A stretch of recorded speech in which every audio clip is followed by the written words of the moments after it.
섹터 내에서 2023년 대비 사야 할 주식을 찾아보기로 한다. 그러기 위해서는 앞으로 최소 몇 년간 유가나 천연가스 가격이 어느 정도 유지될 거라는 믿음이 전제되어야 합니다. 종교적인 믿음이 아니라 본인이 장기적인 공급과 수요의 예상 펀더멘털을 잘 따져보고 판단하셔야겠습니다. 간혹 경기 침체가 오는 게 아니냐, 원숭이 두 창이 퍼지는 게 아니냐 댓글 다시는 분이 계시는데 그런 건 본인이 잘 판단하셔야 합니다. 사실 모든 가능성은 다 열려 있습니다. 막말로 3차 대전이 일어날 수도 있고 코로나보다 더 심한 전염병이 퍼질 수도 있고 외계인이 지구를 정복하러 올 수도 있습니다. 사실 어떤 일이 터졌을 때 즉각적인 대응을 제대로 할 수 있는 개미 투자자들은 거의 없기 때문에 미리 대비하는 건 좋지만 그런 모든 악재를 전제하면서 주식에 투자한다는 건 말이 안 됩니다. 그런 분들은 예금이나 적금을 하는 게 현명한 투자입니다. 원유 플러스 천연가스. 대부분 업체는 원유와 천연가스를 모두 생산하지만 둘 중에 어떤 제품에 집중해야 할지 선택해야 할 것 같습니다. 코로나 바닥 이후로 섹터를 리드하던 원동력은 유가 상승이었지만 우크라이나 전쟁과 러시아의 에너지 무기화 이후 유럽의 TTF 천연가스 가격은 유가 상승분을 비웃기라도 하는 듯 성층권을 뚫고 우주로 날아갔습니다. 그 영향으로 유럽과 LNG 수입 경쟁을 하던 아시아 가격까지 요동을 치고 있으며 LNG 세계 최대 수출국인 미국의 가격까지 떠받치고 있는 상황입니다. 이번 여름 대조정 이후에도 미국 천연가스 기업들의 주가 회복이 원유 기업보다 더 빠른 편입니다. 천연가스의 계절인 겨울이 다가올수록 이런 상황이 더 가속화될 것 같지만 천연가스는 수송에 관한 치명적인 단점을 가지고 있습니다. 파이프라인이 연결되지 않은 상황에서는 선박을 통해서 수송해야 하는데 기체 상태의 천연가스를 액체화해야 하는 LNG 경우 수출하는 쪽에서도 수입하는 쪽에서도 특수 장비를 갖춘 LNG 전문 터미널이 필요한 상황입니다. 그리고 그런 터미널과 저장고나 송유관 같은 관련 인프라를 건설하는데 보통 4년 이상의 시간과 엄청난 비용이 소요됩니다. 그동안 송유관을 통해서 러시아에서 공급되던 천연가스에 의존하던 유럽은 LNG 수입 관련 인프라의 용량이 부족하다 보니 수입 용량을 급격히 늘릴 수가 없습니다. 미국 또한 LNG 수출 인프라의 한계로 제한된 용량 이상 수출을 할 수 없는 상황입니다. 즉 수송이 용이해서 세계 가격의 차이가 심하지 않은 유가와 달리 천연가스 가격은 단순히 유럽이나 아시아의 가격이 높기 때문에 미국 가격도 빠르게 비슷한 수준으로 올라갈 거라고 기대한다면 큰 착각이 될 수 있습니다. 단적인 예로 세계적인 천연가스 생산국이지만 아직 LNG 수출 터미널이 없는 캐나다는 파이프라인 인프라마저 충분하지 못하다 보니 송유관 시설이 정기 점검에 들어가는 매년 이맘때마다 AECO 캐나다 천연가스 스팟 가격이 곤두박질치기 일쑤였는데 올해는 생산량까지 역대급을 찍다 보니 잠시나마 마이너스 가격을 구경하기도 했습니다. 이번 여름에 미국 가격이 기록적인 수준의 국내 가스 전력 소모와 LNG 수출량을 바탕으로 14년 만에 최고치를 경신한 것과 비교하면 온도 차가 너무 심합니다. 그림에서 보라색으로 표시되는 TC 에너지의 NGTL 라인이 캐나다 서부의 가스 흐름의 약 80%를 담당하며 엘버타 국경에 위치한 두 개의 주요 거점인 이스트 게이트와 웨스트 게이트를 통해서 다른 지역에 가스를 공급합니다. 녹색으로 표시되는 엠브리지 소유의 웨스트 코스트 트랜스미션 송유관은 남부 빨간색 점인 헌팅런을 기점으로 미국의 태평양 북서부 쪽으로 수출합니다. 펜비나 소유의 파란색 얼라이언스 송유관은 미국 시카고 쪽으로 수출을 담당합니다. 이 세 개의 송유관을 통해서 캐나다 서부에서 생산되는 천연가스의 98%가 처리되다 보니 어느 하나가 정비 보수에 들어가면서 일부 용량이 제한되다 보면 회사들의 생산량 저하나 가격 급락을 초래하게 됩니다. 특히 올해는 세계적인 높은 천연가스 가격을 이유로 캐나다의 생산량이 역대급을 찍으면서 송유관 용량 부족 사태가 더욱 심화하였습니다. 캐나다 최초이자 현재 유일하게 건설 중인 LNG 캐나다 터미널은 빨라도 2025년 하반기나 되어야 가동을 시작할 예정이어서 이런 악순환은 당분간 피하기 힘들어 보입니다. 캐나다처럼 극단적이지는 않지만 미국 역시 프리포트 LNG 수출 터미널의 화재 사고 이후 그 예상 복귀 시기 뉴스가 나올 때마다 천연가스 가격이 출렁이는 것만 봐도 잘 알 수 있습니다. 세계 LNG 투자는 2024년에 정점을 찍을 전망이고 그 덕분에 총 LNG 공급은 2021년 약 3억 8천만 톤에서 2030년에는 약 6억 3,600만 톤으로 증가하여 향후 몇 년 동안 거의 2배가 될 것으로 예상됩니다. 하지만 미국 수출 용량은 카타르와 엑슨모빌이 $10빌리언 달러를 합작 투자한 텍사스의 골든패스 LNG 프로젝트가 완공되는 2024년까지는 기존 터미널의 확장을 통해 증가하는 용량 외에 대규모 신규 수출 용량은 소원한 상태입니다. 그리고 그 이후로는 미국뿐 아니라 주요 경쟁국인 카타르가 2027년까지 현재 LNG 수출 용량을 거의 65% 정도 늘릴 예정이고 모잠비크 등의 아프리카나 남미 생산량도 늘어날 거라 경쟁이 치열해질 것으로 보입니다. 앞으로 유럽의 LNG 수입 터미널과 관련 인프라 용량은 늘어나겠지만 시간이 많이 걸릴 예정입니다. 그리고 기본적으로 원유보다는 천연가스의 생산량을 늘리는 것이 훨씬 빠르고 쉬운 편입니다. 특히 셰일의 경우 원유를 시추하는 과정에서 부가적으로 생산되는 천연가스의 양도 어마어마하기 때문에 원유 생산량이 늘어날수록 천연가스 생산량이 자연스럽게 따라오기 때문입니다. 애당초 하늘 높은 줄 모르고 비쌌던 미국의 천연가스 가격이 곤두박질치기 시작한 게 2000년대 후반 미국의 셰일 혁명 때문이었으니까요. 캐나다 쪽 천연가스 주식을 제외하고 이 모든 걸 종합해보면 투자 측면에서 현재 미국 천연가스보다는 원유 관련 주식의 업사이드가 더 높아 보입니다. 하지만 유가만큼이나 실제 미국 물가 상승에 심각한 영향을 주는 것이 천연가스 가격임에도 유권자들이 피부로 바로 느끼는 것은 주유소 휘발유 가격이다 보니 인플레이션 관련 바이든 대통령의 정치적인 타깃이 유가 안정이라는 측면에서 미국 천연가스 투자도 고려해볼 만합니다. 미국 천연가스 주식. 본인이 내년 대비해서 미국 천연가스 주식을 포트에 넣고 싶다면 선택지는 비교적 간단합니다. 대형 주식으로 갈 거면 단연 토크가 좋은 AR 아니면 미국 최대 생산자인 EQT입니다. 최근에 현재 스팟 가격을 기준으로 나온 스코시아 뱅크 자료를 보면 내년도 기업가치 대비 현금 흐름이 대형 회사들 중에 가장 좋습니다. 미국 최대 천연가스 생산지인 미국 북동부 에팔레치아 지역의 마셀러스와 유티카 유전의 대표적인 라이벌인 이 두 회사 중에 개인적으로 AR을 더 선호합니다. AR의 부채 레버리지가 조금 더 좋고 저번 SBOW 시간에도 언급했지만 대부분 천연가스 회사들의 최고 문제가 내년까지 이어지는 해칭인데 AR은 내년에 해칭이 거의 사라지기 때문입니다. 현금 흐름이 좋으면서도 그렇다고 매장량이 딸리는 것도 아니고 본인의 미드스트림 회사인 AM과의 콜라보도 좋고 송유관 회사들과 계약이 잘 되어 있다 보니 AR은 현재 미국의 최대 LNG 공급자이기도 합니다. 이런 걸 보고 있으면 미국 천연가스 최대 생산지 바로 코앞에 유일한 LNG 수출 터미널이자 유럽에서 가장 가까운 미국 수출 터미널이기도 한 코브포인트 LNG 터미널의 지분 25%를 코로나가 한창이던 2020년 여름에 사들인 워런 버핏의 성견지명에 감탄할 따름입니다. AR은 미국에서 5번째로 큰 천연가스 생산자이면서도 옥시덴탈에 이어 2번째로 큰 엔젤 생산자이기도 할 정도로 생산량의 풍부한 리퀴즈 함량을 자랑합니다. SWN이나 SBOW의 업사이드도 나쁘지 않지만 현재 부채 비율과 해칭 상태가 그렇게 좋지 못하기 때문에 만약 미국 천연가스 주식을 소유해야 한다면 리스크가 적으면서 업사이드는 괜찮은 AR을 택할 것 같습니다. 근본적으로 SWN과 SBOW의 해칭 상태가 엉망인 이유는 부채가 많기 때문에 채권자에게 해칭을 강요당해서 그렇습니다. AR은 현재 배당은 없지만 올 1분기부터 총 1빌리언 달러를 사용해서 발행된 주식의 10% 이상의 자사주를 사들이고 있는데 이 상태로는 내년 후반기에 순부채 제로에 도달할 수 있고 어느 시점에서 배당을 실시할 가능성이 큽니다. 개인적으로 유가는 어느 시점에서 전고점을 한번 돌파할 것으로 예상하지만 내년 평균 유가를 100달러 근처로 가정해서 여러 회사를 비교해 보겠습니다. 미국 천연가스 가격도 보수적으로 5달러에서 6달러 정도로 가정해 보겠습니다. 종합회사 5대 메이저 기업을 포함해서 세계적인 종합회사들을 비교해보면 사실 BP나 쉘이 상당히 저평가로 보입니다. 하지만 이들 유럽 회사들은 친환경 기조를 바탕으로 한 자국의 분위기상 추천하기 힘들어 보입니다. 북미 기업 중에서는 CVE가 현금 흐름상으로나 매장량으로나 가장 저평가로 보입니다. 종합회사의 최고 장점은 규모의 경제가 가능하고 업스트림, 미드스트림, 다운스트림이 자체적으로 서로 분산해주면서 굉장히 안정적이라는 점인데 주가 업사이드 면에서는 다른 업스트림 업체에 비해 특별해 보이지 않기 때문에 크게 추천하지는 않습니다.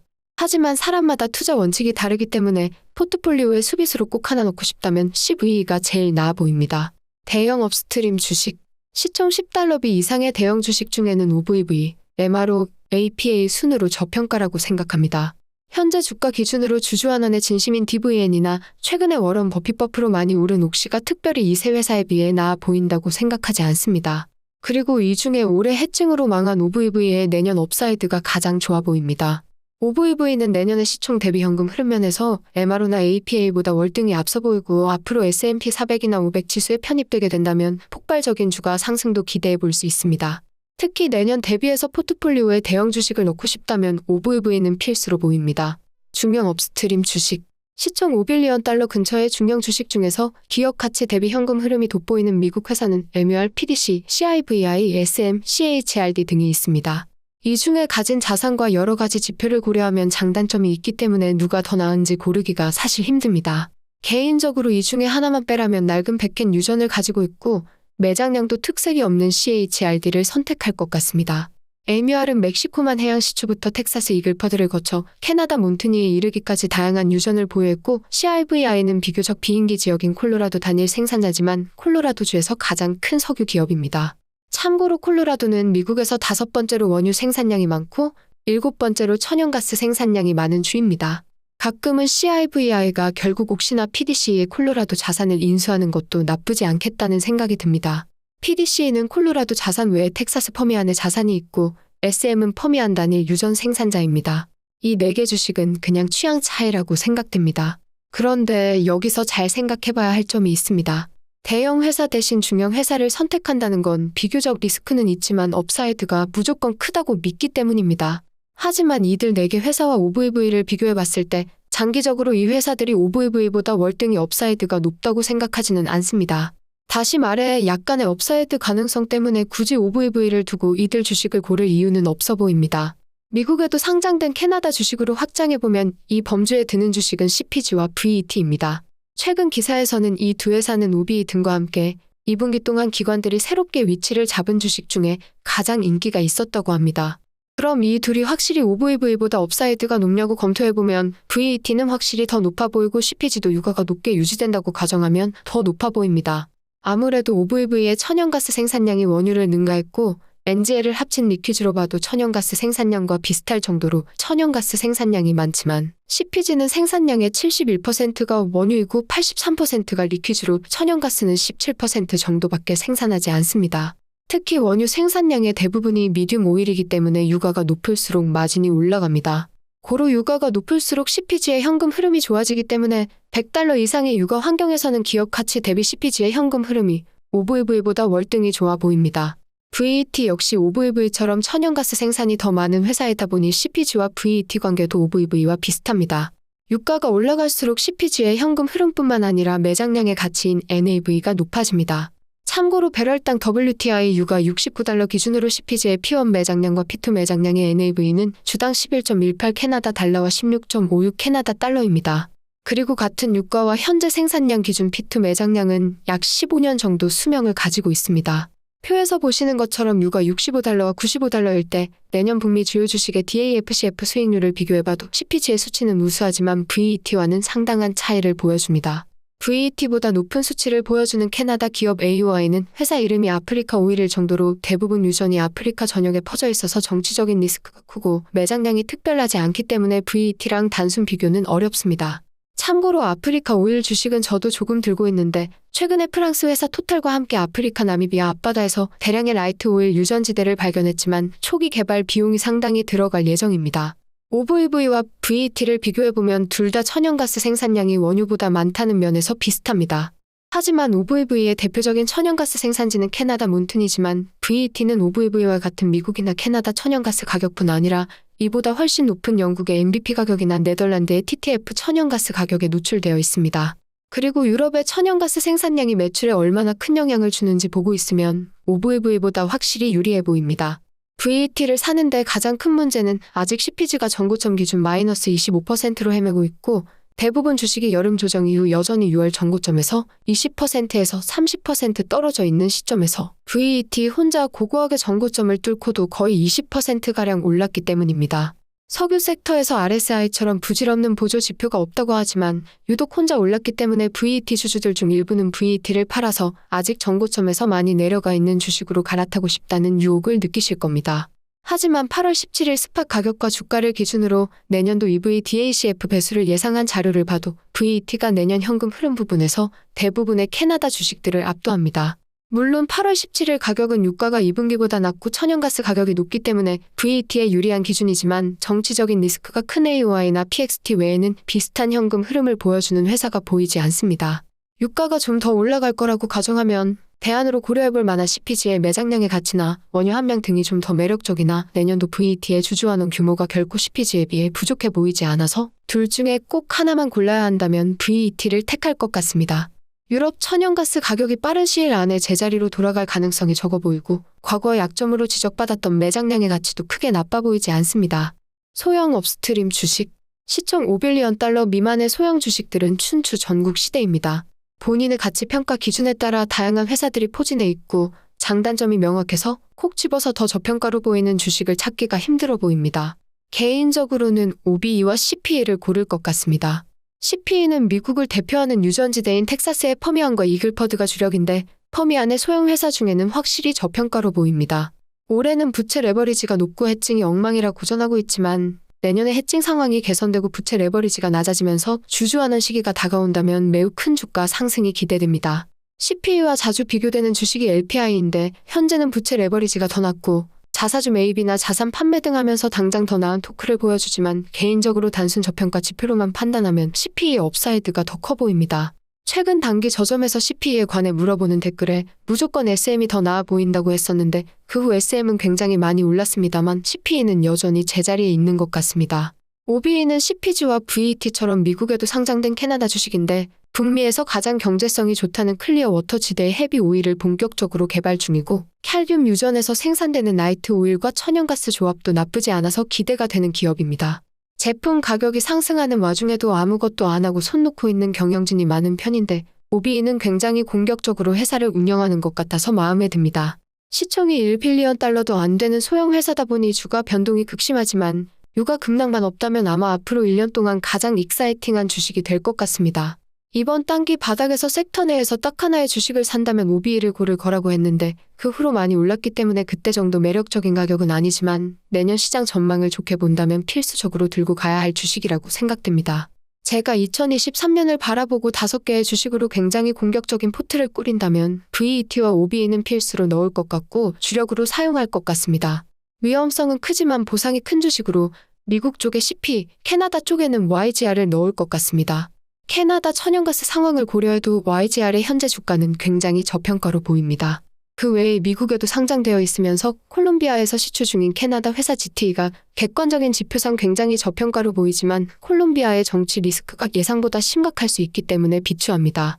마지막 5번째를 고르는 게 힘들어 보이는데 본인이 어떤 사이즈의 기업을 선호하냐에 따라 후보군은 OVV, CPG, SGY 정도라고 생각됩니다. 사이즈를 본다면 올라운드 플레이어인 OVV가 좋아 보입니다.